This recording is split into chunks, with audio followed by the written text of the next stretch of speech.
14 মে অর্থাৎ বৃহস্পতিবার তোমাদের 2026 সালের উচ্চ মাধ্যমিক 4th সেমিস্টার পরীক্ষার ফল প্রকাশ। তোমরা কিভাবে তোমাদের হাতে থাকা মোবাইল ফোন দিয়ে তোমাদের রেজাল্ট সবার আগে দেখতে পারবে অনেক সহজ পদ্ধতিতে, এ নিয়ে বিস্তারিত আলোচনা এই ভিডিওতে। তো এই ভিডিওটি তোমরা শুরু থেকে শেষ পর্যন্ত দেখবে এবং যদি তোমাদের এই ভিডিওটি ভালো লেগে থাকে তো অবশ্যই লাইক করবে এবং যারা যারা এই চ্যানেল নতুন তারা অবশ্যই চ্যানেলটিকে সাবস্ক্রাইব করে পাশে থাকা বেল নোটিফিকেশন অল সিলেক্ট করে রাখবেন। সর্বপ্রথম তুমি তোমার মোবাইল ফোনের গুগল ক্রোম ব্রাউজারটিকে ওপেন করে নেবে। ওপেন করার পর এখানে তুমি সার্চ করবে এক্সাম সরকারি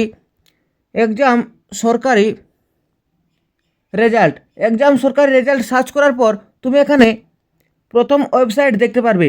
এখানে লেখা থাকবে examsorkariresult.info। এখানে তোমরা ক্লিক করে দেবে। ক্লিক করার সাথে সাথে তোমরা এরকম একটি ইন্টারফেস দেখতে পারবে। এবারে দেখো তোমরা নিচের দিকে আসবে, আসার পর তোমরা এখানে দেখতে পারবে বোর্ড রেজাল্ট। এখানে তুমি 3 নম্বর ওয়েবসাইট অর্থাৎ তোমরা দেখতে পারবে ওয়েস্ট বেঙ্গল 10th 12 রেজাল্ট 2026। এখানে তোমরা ক্লিক করে দেবে। ক্লিক করার পর এরকম একটি ইন্টারফেস দেখতে পারবে।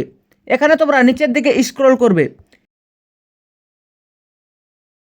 নিচের দিকে স্ক্রল করার সাথে সাথে তোমরা এখানে একটি অপশন দেখতে পারবে যেখানে লেখা থাকবে ডাইরেক্ট ইম্পর্ট্যান্ট লিঙ্ক। এখানে লেখা থাকবে check WBHS result 12th class. এখানে তোমরা দুটো লিঙ্ক দেখতে পারবে, লিঙ্ক 1 এবং লিঙ্ক 2। এখানে লেখা আছে লিঙ্ক অ্যাক্টিভেট অন 14 মে অর্থাৎ 14 মে অর্থাৎ বৃহস্পতিবার তোমাদের যখন ফল প্রকাশ হবে তখন তোমাদের এই লিঙ্কটি অ্যাক্টিভেট হয়ে যাবে। তোমাদের যখন এই লিঙ্কটি অ্যাক্টিভেট হয়ে যাবে তখন তোমরা লিঙ্ক 1-এ ক্লিক করে দেবে। ক্লিক করার পর তোমরা এখানে দেখতে পারবে West Bengal council of higher secondary education. তোমরা নিচে দেখতে পারবে statements of marks of semester IB of higher secondary examination 2026। এখানে এক্সাম্পল দেওয়া আছে অর্থাৎ উদাহরণ দেওয়া আছে যে তোমরা কিভাবে রোল নম্বর এবং রেজিস্ট্রেশন নম্বর ফিল আপ করবে। তোমরা দেখো নিচে বক্স দেখা পাবে এন্টার ইউর রোল নম্বর। এখানে তোমরা নিজের অ্যাডমিট কার্ড থেকে তোমাদের রোল নম্বরটি বসিয়ে দেবে এবং তারপরে তোমাদের নম্বরটি বসিয়ে দেবে এবং দেখো নিচে লেখা আছে এন্টার ইউর রেজিস্ট্রেশন নম্বর।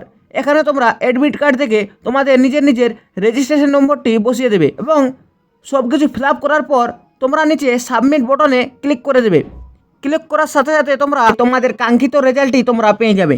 এখানে তোমাদের নিজের নাম লেখা থাকবে এবং তোমাদের রোল নম্বর, তোমাদের রেজিস্ট্রেশন নম্বর, তোমাদের ইনস্টিটিউশন কোড এবং তোমাদের ইনস্টিটিউশন নেম এবং তার নিচে তোমাদের ফল প্রকাশটি তোমরা দেখতে পারবে।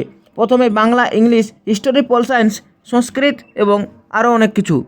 তোমরা এখানে তোমাদের ফুল মার্কসের মধ্যে তোমরা কত নম্বর পেয়েছো তোমরা দেখতে পারবে, কত পার্সেন্টেজ পেয়েছো তোমরা দেখতে পারবে এবং তোমরা পাস করেছো না ফেল করেছো তোমরা একদম রাইট সাইডে তোমরা দেখতে পারবে এবং তার নিচে থাকবে মার্কস অফডেন্স অর্থাৎ তোমরা কতর মধ্যে কত পেয়েছো, কত নম্বরের মধ্যে তোমরা কত নম্বর পেয়েছো এবং তার নিচে ওভারঅল পার্সেন্টেজটি তোমরা দেখতে পারবে তোমরা তোমাদের এই পরীক্ষাটিতে কত পার্সেন্টেজ নম্বর পেয়েছো। তো এইভাবে তোমরা উচ্চ মাধ্যমিক 4th সেমিস্টার রেজাল্ট খুব সহজ পদ্ধতিতে দেখে নিতে পারবে। তো আশা করছি তোমাদের এই ভিডিওটি ভালো লেগেছে। তো যদি তোমাদের এই ভিডিওটি ভালো লেগেছে তো অবশ্যই বন্ধুদের সাথে শেয়ার করো এবং যারা যারা এই চ্যানেলটি এখনও পর্যন্ত সাবস্ক্রাইব করে রাখোনি তো অবশ্যই সাবস্ক্রাইব করে পাশে থাকা বেল নোটিফিকেশান অল সিলেক্ট করে রাখবেন।